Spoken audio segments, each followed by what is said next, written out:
Sisi shughuli zetu zinahusiana sana na jamii, na tunaamini jamii iliyo bora ni ile jamii yenye afya bora, na hususan upande wa kina mama.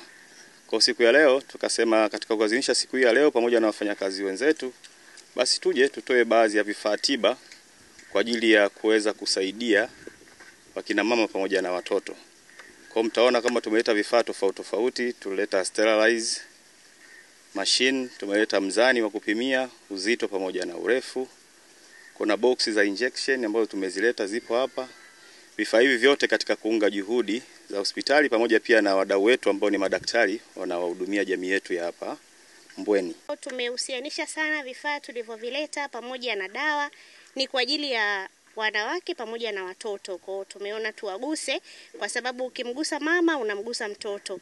Kwa tumeona moja kwa moja siku ya leo tuidhinishe kwa kumgusa mwanamke moja kwa moja.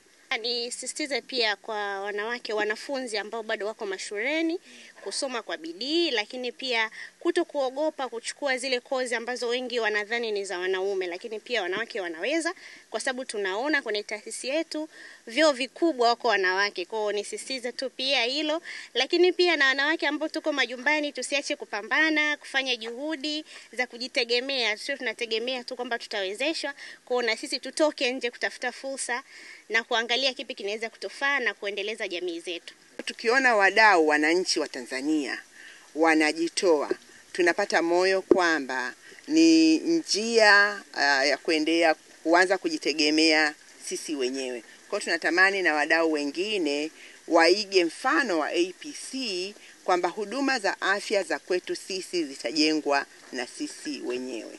Kwa tunawashukuru sana kwa kuonyesha mfano huu. Tunatangulisha shukrani zetu za dhati kwa uongozi na management yote ya IPC kwa kutuona na kutujali kwa kuja kujumuika na sisi leo na siku zijazo.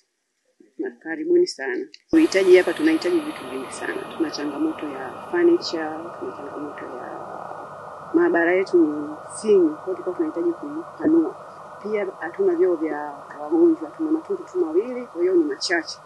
Kwa hiyo tulikuwa tunaomba wadau wengine waige mfano wa IPC kwa kuja kutoa msaada na kuungana nasi pamoja ili tuweze kuunga.